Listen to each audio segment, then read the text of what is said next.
Let me ask you a question. Why do so many organizations that have brilliant strategies, beautiful slide decks, world-class consultants still struggle to execute? Why? The plan looks perfect, but the results don't. Today I'm going to show you why strategy rarely fails in the boardroom, but almost always fails on the team floor. And near the end, I will show you one question that exposes whether your strategy will succeed or collapse. So stay with me. I once worked with a company that hired a top consulting firm, a 6-digit engagement. Just imagine. Powerful framework, clear roadmap. Everyone applauded. 12 months later, nothing changed. Same bottlenecks, same delays, same frustrations. As you said, we had the right strategy. Why didn't it work? The answer was simple. No one translated it. Imagine, no one translated the strategy. Here's the truth. Strategy doesn't fail on paper. Strategy doesn't fail on paper. It fails in people's heads. If teams don't understand it, if teams don't believe it, if teams don't see themselves in it, it dies quietly. Yes, it does. It dies quietly. In a moment, I'll show you the biggest translation gap in organizations. But first, let's talk about the illusion of alignment. Let's talk about the illusion of alignment.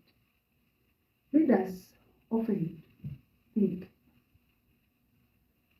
we announced the strategy, we enabled it, we trained it, so it must be clear to everyone. No, it doesn't work like that. Awareness is not alignment. It is not. Alignment means I know what it means for me. Most teams never get there. They hear vision, but leave confusion. Most teams never get there. They hear vision, they leave confusion. Think about Star Wars. When the mission was great, destroy the Death Star. But if pilots didn't understand their role, mission fails. But clarity wins wars. Clarity wins wars. Anytime, anywhere. Many strategies fail because they are abstract.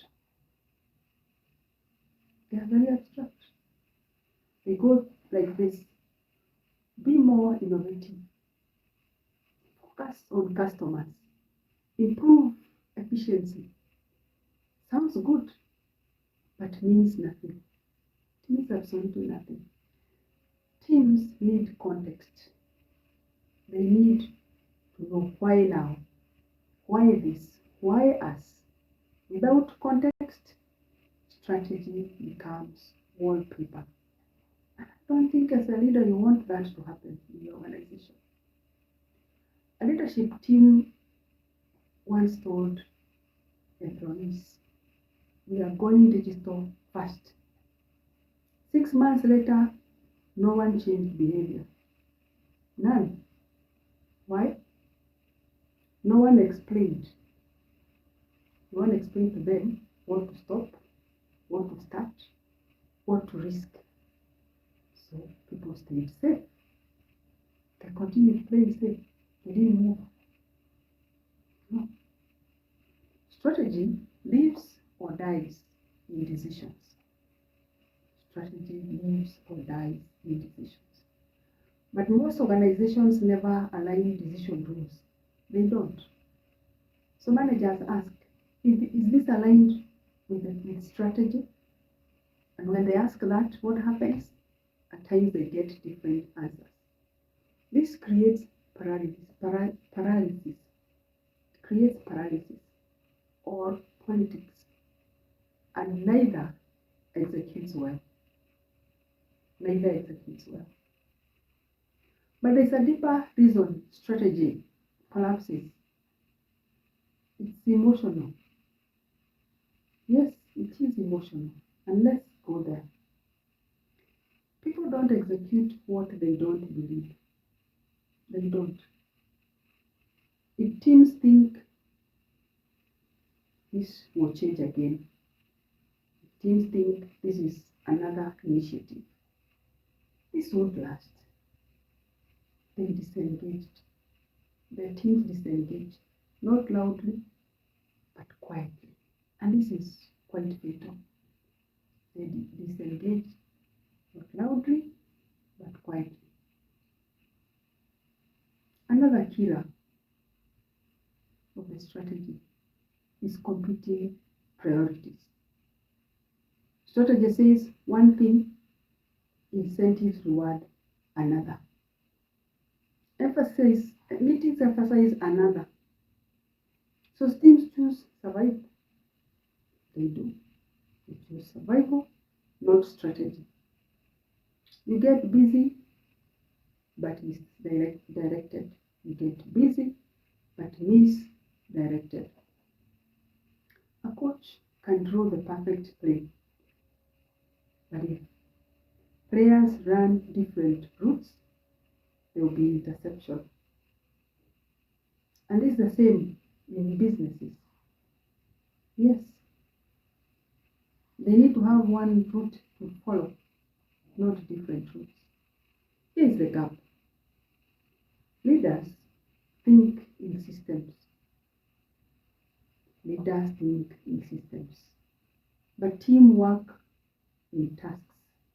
If you don't connect the two, strategy never reaches reality.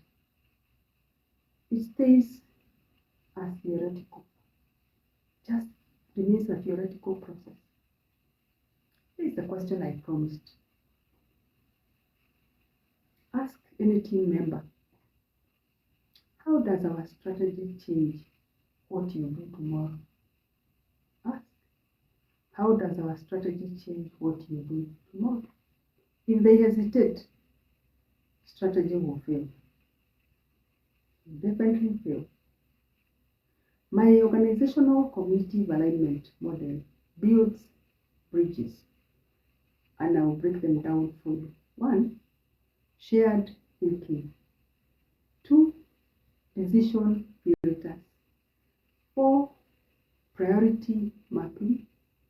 5, ownership lines. Let me repeat that. My organizational cognitive alignment model builds bridges as follows. 1, shared thinking. 2, decision filters. 3, priority mapping. 4, ownership lines. When these exist, strategy flows. When they don't, strategy stalls. When these exist, the 4 bridges, strategy flows. When they don't, it stalls. We have 3 ways to fix this. 1 is translate relentlessly. Every strategy needs local language. Number 2, design decision rules. Define how strategy guides choices. Align incentives. Reward what strategy requires. Great leaders don't just create strategy. They don't. They create understanding because clarity scales, but confusion multiplies. Clarity scales, but confusion multiplies. If your strategy isn't working, don't scrap it. Don't. Test alignment. Because most strategies are good. They are good, and a lot of effort has gone into developing the strategies. They're just misunderstood. Alignment turns plans into progress. Yes, so don't scrap them. Don't. Because alignment will turn your strategy into progress. If this helped you, like this video, subscribe for execution and alignment insights. Comment with the word strategy if you want a deep dive into my alignment framework. And remember, strategy doesn't fail. Translation does. Strategy doesn't fail. Translation does. I'll see you in the next video.